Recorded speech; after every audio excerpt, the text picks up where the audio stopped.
Studies Vinodam. Share the taste, share the happiness. Hello dears, എല്ലാവർക്കും പുതിയൊരു വീഡിയോയിലേക്ക് സ്വാഗതം. ഇന്നത്തെ റെസിപ്പി ഒരു ഇലയുടെയാണ്. പക്ഷേ സാധാരണ ഉണ്ടാക്കുന്നത് പോലെ തേങ്ങയും പഞ്ചസാരയോ അല്ലെങ്കിൽ ശർക്കരയോ ഒന്നും വെച്ചല്ല നമ്മളിതിന് തയ്യാറാക്കുന്നത്. അപ്പോൾ നമുക്ക് എങ്ങനെയാണെന്ന് നോക്കിയാലോ.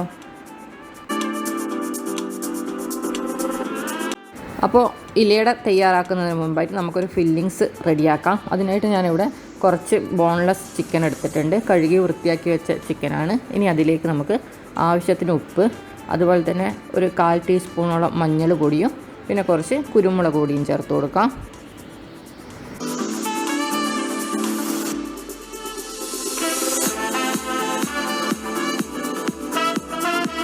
നന്നായി മിക്സ് ചെയ്തതിന് ശേഷം ഇതിലേക്കൊരു 3 ടേബിൾ സ്പൂണോളം വെള്ളം ചേർത്ത് കൊടുക്കാം. അതിനുശേഷം നമുക്കിതൊന്ന് വേവിച്ചെടുക്കാം.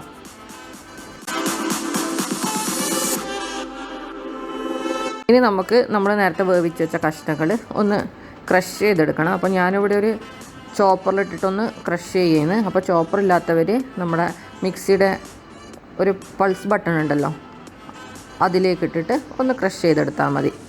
അപ്പോൾ നമുക്കിതൊന്ന് ക്രഷ് ചെയ്തെടുക്കാം.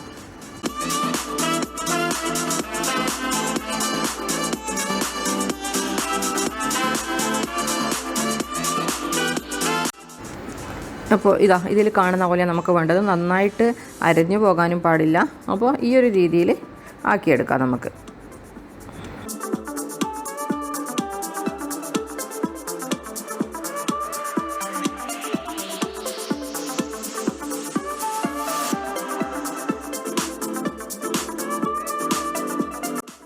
ഇനി ഒരു പാൻ അടുപ്പത്ത് വെച്ചിട്ട് നമുക്കതിലേക്ക് കുറച്ച് ഓയിൽ ഒഴിച്ചു കൊടുക്കാം. ഏത് ഓയിലായാലും കുഴപ്പമില്ല. ഞാനിപ്പോൾ ഇവിടെ കുറച്ച് വെളിച്ചെണ്ണ ഒഴിച്ചു കൊടുത്തിട്ടുണ്ട്. ഓയിൽ ചൂടാകുമ്പോൾ നമുക്കിനി ഇതിലേക്ക് കുറച്ച് ഇഞ്ചിയും വെളുത്തുള്ളിയും പച്ചമുളകും ചേർത്ത് കൊടുക്കാം. അപ്പോൾ പച്ചമുളക് കുറച്ച് കൂടുതൽ എടുത്തിട്ടുണ്ട്. നമ്മൾ എരിവിനാവശ്യമായ പച്ചമുളക് ചേർത്ത് കൊടുക്കണം. കാരണം നമ്മളിതിലേക്ക് ഇനി മുളക് പൊടിയൊന്നും ചേർക്കുന്നില്ല. അപ്പോൾ നമ്മൾ നേരത്തെ ഇട്ട കുരുമുളക് പൊടിയുടെയും അതുപോലെ തന്നെ പച്ചമുളകിൻ്റെ എരിവാണ് ഉണ്ടാവുക. അപ്പോൾ നമ്മൾ ഓരോ ആളുടെ എരിവിനാവശ്യമായ പച്ചമുളക് നമുക്ക് ചേർത്ത് കൊടുക്കാം. എന്നിട്ട് അതൊന്ന് വഴറ്റിയെടുക്കാം. ഇനി ഇതിലേക്ക് കുറച്ച് കറിവേപ്പില കൂടി ചേർത്ത് കൊടുക്കാം. അതിനുശേഷം ഇതൊക്കെ ഒന്ന് മൂത്ത് വരുമ്പോൾ നമുക്കിനി കുറച്ച് സവാള കൂടി ചേർത്തിട്ട് വഴറ്റിയെടുക്കാം. ഞാനിവിടെ ഒരു 3 മീഡിയം സൈസ് സവാള ചെറുതായി അരിഞ്ഞതാണ് ചേർത്ത് കൊടുക്കുന്നത്. ഇനി നമുക്ക് സവാളയ്ക്ക് കുറച്ച് ഉപ്പ് ചേർത്ത് കൊടുക്കാം. എന്നാൽ പിന്നെ പെട്ടെന്ന് നമ്മൾ സവാളയൊന്ന് സോഫ്റ്റായി കിട്ടും. അപ്പോൾ നമ്മുടെ സവാളയൊക്കെ ഒന്ന് വാടി കിട്ടിയിട്ടുണ്ട്. ഇത്രയും ആവുന്നുണ്ട്. നന്നായിട്ട് വഴറ്റിയെടുക്കുകയൊന്നും വേണ്ട. ഇനി നമുക്കിതിലേക്ക് കുറച്ച് മഞ്ഞൾ പൊടിയും അതുപോലെ തന്നെ കുറച്ച് കുരുമുളക് പൊടിയും കൂടി ചേർത്ത് കൊടുക്കാം.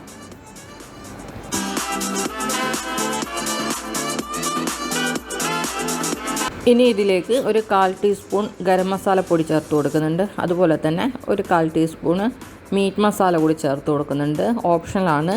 ആവശ്യമുള്ള മറിവ് മാത്രം ചേർത്ത് കൊടുത്താൽ മതി. ഇനി എല്ലാം കൂടി നന്നായിട്ടൊന്ന് മിക്സ് ചെയ്തതിന് ശേഷം അതിന് പൊടികളെ പച്ചച്ചുവയെല്ലാം മാറി ഉറപ്പ് വരുത്തിയതിന് ശേഷം നമുക്കതിലേക്ക് ചിക്കൻ ചേർത്ത് കൊടുക്കാം. നമ്മൾ നേരത്തെ പൊടിച്ചു വെച്ച ചിക്കൻ ചേർത്തിട്ട് നന്നായിട്ടൊന്ന് മിക്സ് ചെയ്ത് കൊടുക്കാം.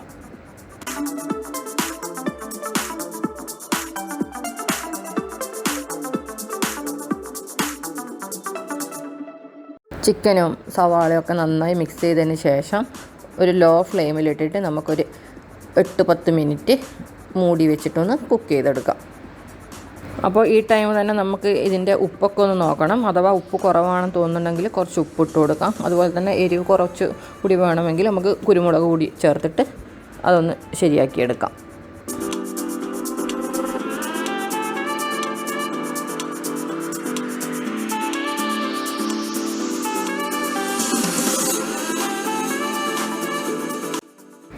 അപ്പോൾ നമ്മുടെ ഇലയടക്ക് വേണ്ടുന്ന മസാല റെഡിയായി. ഇനി നമുക്ക് ഇലയുടെ ആക്കിയെടുക്കാം.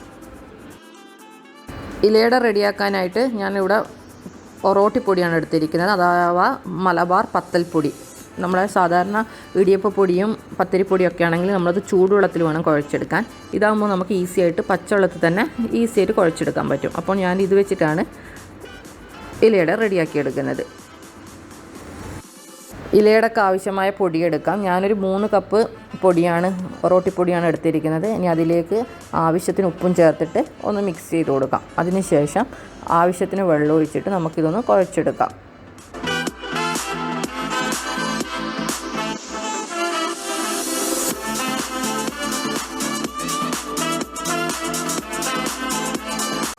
നമ്മുടെ മാവ് പാകത്തിന് കുഴച്ചെടുത്തിട്ടുണ്ട്. ഈ ഒരു പാകത്തിനാണ് വേണ്ടത്. ഇനി നമുക്കിതൊന്ന് വാഴയിലയിൽ പരത്തിയെടുക്കാം. ഇനി ഒരു വാഴയില എടുത്തിട്ട് നമ്മൾ നേരത്തെ കുഴച്ച് വെച്ച അരിമാവിൽ നിന്ന് കുറച്ചെടുത്തിട്ട് ഇതുപോലെ കനം കുറച്ച് പരത്തിയെടുക്കാം. അപ്പോൾ ഇതൊന്ന് ഒട്ടിപ്പിടിക്കും. അപ്പോൾ നമ്മൾ എന്ത് വേണം, കൈ ഒന്ന് നനച്ചിട്ട് വേണം ഇടക്ക് ഒന്ന് പരത്തിയെടുക്കാൻ.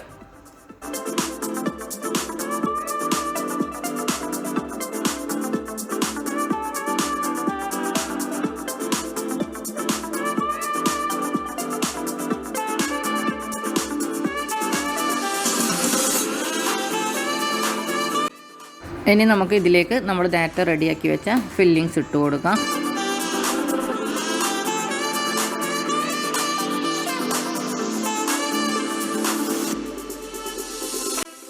അപ്പോൾ നമ്മുടെ ഫില്ലിങ്സ് എല്ലാ ഭാഗത്തും ഇതേപോലെ നിറയ്ക്കുക. അതിനുശേഷം ഇതുപോലെ ഒന്ന് മടക്കി കൊടുക്കുക. അതിനുശേഷം ഇത് സ്റ്റീം ചെയ്തെടുക്കാം. ബാക്കിയും ഇതുപോലെ തന്നെ നമുക്ക് റെഡിയാക്കിയെടുക്കാം. അപ്പോൾ നമ്മുടെ മുഴുവൻ ഇലയടയും റെഡിയാക്കിയിട്ടുണ്ട്. നല്ല ടേസ്റ്റാണ്. എല്ലാവരും ഒന്ന് ട്രൈ ചെയ്ത് നോക്കൂ. അതിൻ്റെ അഭിപ്രായം അറിയിക്കണം. അപ്പോൾ പുതിയൊരു വീഡിയോ ആയി വരുന്നത് വരെ ബായ്.